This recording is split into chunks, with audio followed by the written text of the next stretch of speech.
Conexión Europa con Marcelo Deloy. Hola Marcelo, ¿cómo estás? Bienvenido. Muchas gracias, Ezequiel. Muy bien, muy buenas tardes para todos. ¿Cómo andamos? Gusto, placer saludarte con el primero de los temas, Marcelo, que tiene que ver, bueno, con estas circunstancias, ¿no? Que finalmente el escándalo de Andis ha llegado allí a los medios europeos, ¿no? Igualmente de mi parte, Ezequiel. Así es, efectivamente. Sí, bueno, hay un común denominador en los medios, algunos de los cuales estamos viendo en pantalla en estos momentos, ¿no? De que el gobierno del presidente Milei permaneció 5 días mudo, dicen por acá, Sí. sobre la existencia de esta presunta red, ¿verdad? Sí, es así, es así. No ha habido, será una estrategia oficial, vaya uno a saber. Han hablado segundas líneas, pero no se han referido de manera directa al tema, ¿no? Ni el Claro. presidente ni Karina, por lo menos, ¿no? Absolutamente. Bueno, por acá se subraya en estos medios de comunicación que se dejó un poquito, Ezequiel, que el escándalo creciera sin dar ninguna explicación, incluso después de que la justicia ordenase allanamientos, ¿no es cierto? Ujú. Pero, digamos, finalmente parece ser que el presidente Milei decidió hacer una especie de defensa de su propio gobierno, aunque sin mencionar explícitamente este escándalo, ¿no es cierto? Cuando acusó al kirchnerismo, tenemos entendido, y según lo que reflejan estos medios en Europa, de sembrar el caos de manera descarada, ¿no? También elogió a su hermana Karina, que está involucrada, como todo el mundo sabe, en estas denuncias, y aquí los colegas del viejo continente destacan que según la Casa Rosada, esta denuncia de corrupción es una burda operación justamente política del kirchnerismo que busca perjudicar a la libertad de avance en plena campaña para las elecciones legislativas. Todo eso se dice por acá en Europa. Y también se destaca por aquí que durante los allanamientos de los cuales recién hacíamos referencia, uno de los directivos de la Suizo-Argentina, Emanuel Kovalikter, fue Sí. localizado por la policía cuando intentaba escaparse de un barrio cerrado donde él vive con $266.000 en efectivo repartido en sobre, mientras que su hermano Jonathan, bueno, que estaba prófugo, decidió entregar su teléfono a la justicia. Así que fíjense ustedes cómo se habla de este asunto por acá en Europa hasta en los mínimos detalles. Vos recién hablabas, digamos, de la imagen de algunos líderes Sí. políticos, ¿no? Acá en el viejo continente recién veíamos ese diario, Expansión, que tiene la página amarilla, es un Sí. diario financiero, ¿no es cierto?, que tenemos en España, que estuvo publicando el índice de confianza en el gobierno de la Universidad de Itela. Ah, mira. Eh, sí, sí, absolutamente. Acá explicaban, corregime si estamos equivocados, ¿no? Que evalúan los gobiernos en una escala del 0 a 5, ¿no es cierto? Y por aquí aseguran en este diario que ese índice arrojó en el mes de agosto una puntuación de 2,12. O sea, de 0 a 5, 2,12 para el ejecutivo de Milei. Claro. Mucho poco. Y acá los colegas españoles dicen que representa una caída de casi 14% con respecto a la imagen que tenía en el mes de julio, estimado Ezequiel. Es que el escándalo de la Agencia Nacional de Discapacidad es un escándalo de alto impacto. Uno en esto no niega la perspicacia política de meter la demanda justo en este momento de una instancia electoral en la Argentina, porque son Sí. audios del año pasado. Pero muchos no se animan a desmentir los audios, ¿no? Porque acá podemos analizar el contexto de quién es fundamentalmente el operador que filtra el audio a los medios de comunicación. Lo que no se puede negar es que esto existió y por eso también las mediciones les han dado en la credibilidad del gobierno nacional, se ha hecho una medición hace unos días, muy bajas, ¿no? Respecto al tema de la credibilidad, porque muchos de los argentinos creen que más allá de estas cuestiones que manifiestan los medios, de chicanas políticas, de que la oposición también busca golpear de alguna manera el poder del presidente, que todo eso es cierto, pero esto es un hecho real en un lugar de alta sensibilidad social, ¿no?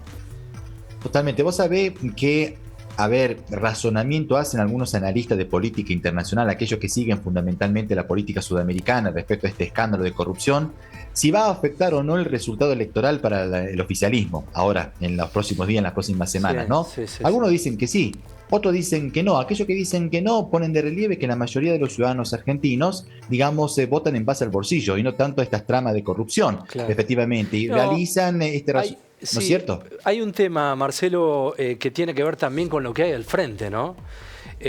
Fíjate que lo que ha tenido la Argentina en los últimos años es absolutamente juzgable y repudiable lo de Milei. Pero los gobiernos anteriores en la Argentina nos han dejado en una situación crítica. Entonces, en estas circunstancias de una posición muy debilitada y que no tiene ninguna carta moral para pelearle al presidente estas circunstancias, uno imaginaría, hablo en potencial, que el triunfo sería un hecho, ¿no?, del oficialismo. Pero, bueno, en política no está nada dicho. No, absolutamente.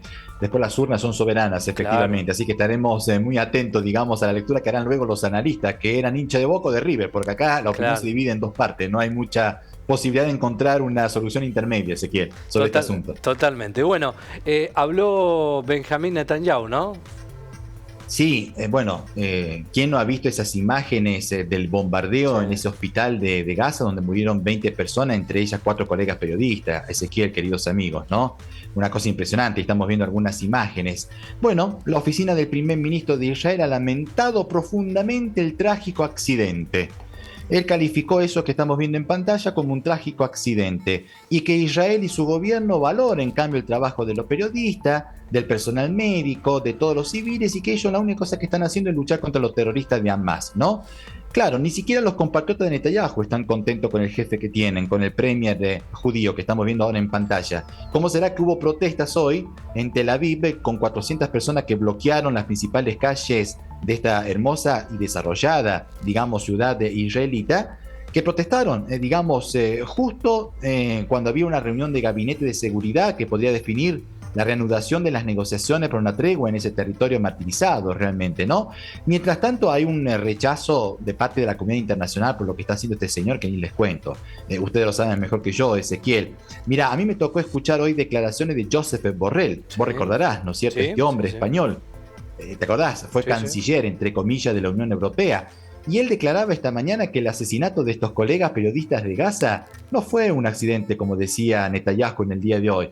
Al contrario, Israel ya lo tenía bien identificado y fue, digamos, a por ello, en definitiva. Y él quedó sorprendido de cómo la comunidad internacional no está haciendo absolutamente nada para parar este genocidio. Y mirá, acá en el Vaticano, el que estuvo hablando y que hacía el mismo razonamiento de Borrell fue Pietro Parolin, el cardenal italiano, el influyente cardenal secretario de Estado de la Santa Sede, una especie de jefe de gobierno que tiene el Papa León XIV, ¿no?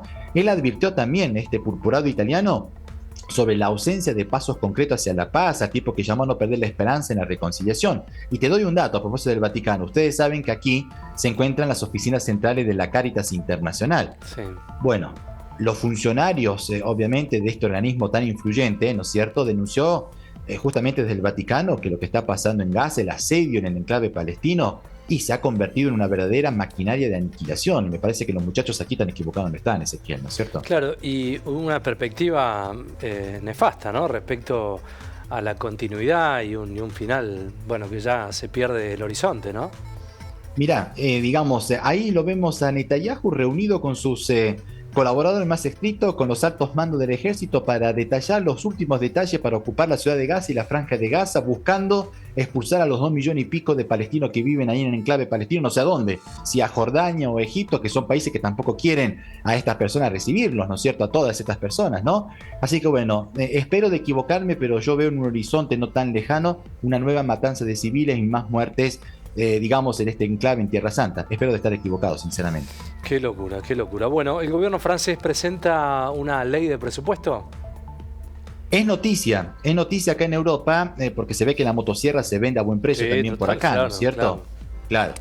El 8 de septiembre, el gobierno de este señor que estamos viendo en pantalla, del primer ministro François Bayrou, va a solicitar a las fuerzas políticas el voto de confianza. Y ustedes saben muy bien, Ezequiel mejor que yo, que en base al derecho constitucional vos pedís un voto de confianza, sobre todo en los sistemas parlamentarios, ¿viste? No tanto en un sistema semipresidencial como es el francés. Pero vos pedís un voto de confianza cuando no tenés mayoría en el Congreso. Este hombre gobierna en minoría.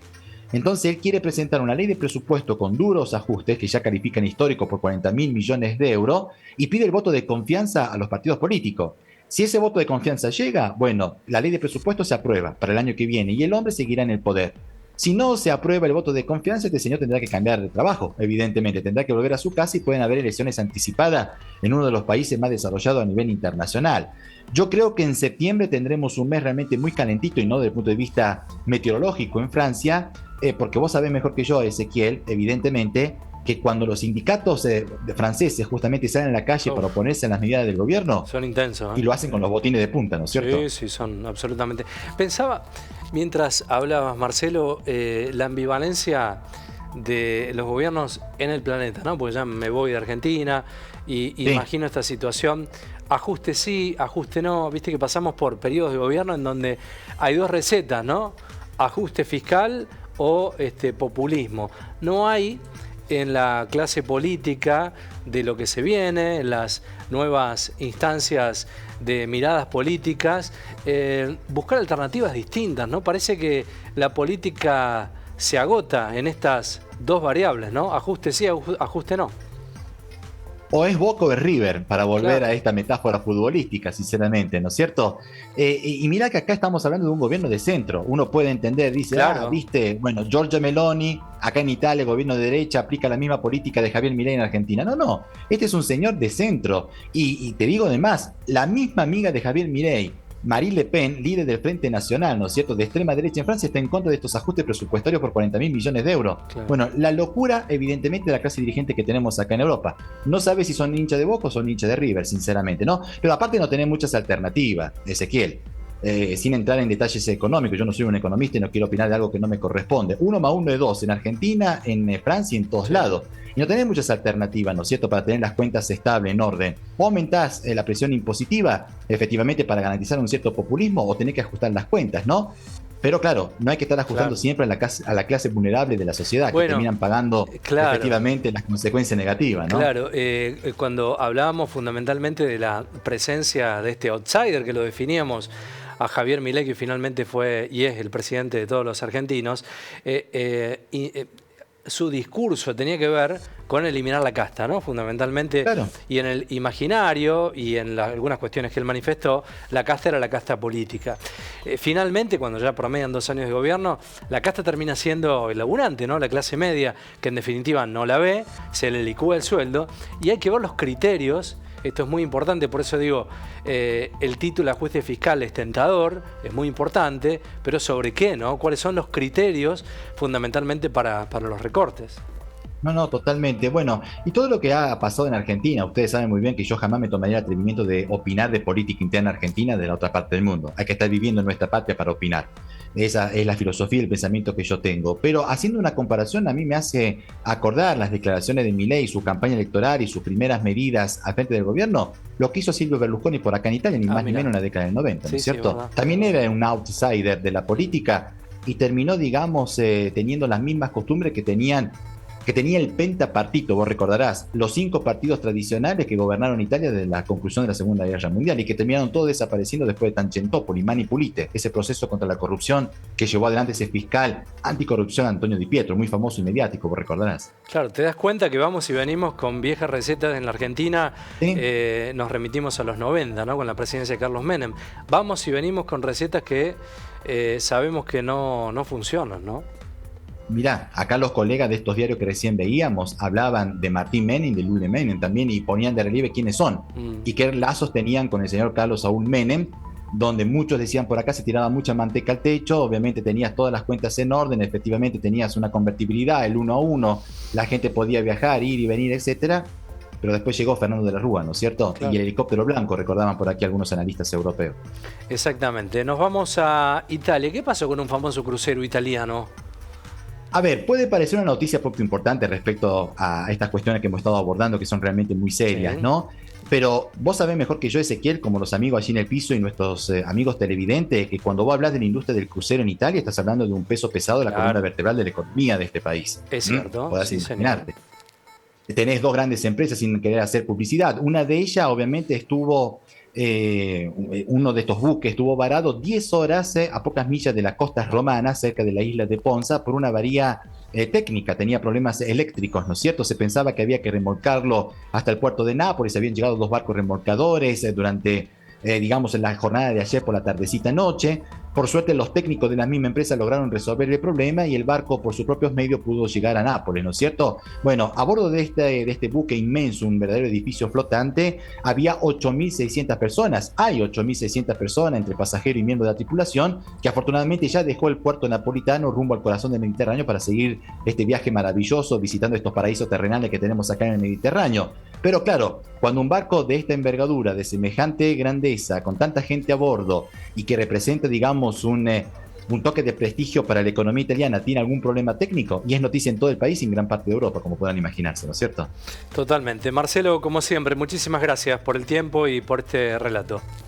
Gracias a ustedes por este momento. Ezequiel, un gran abrazo para todos. Un abrazo.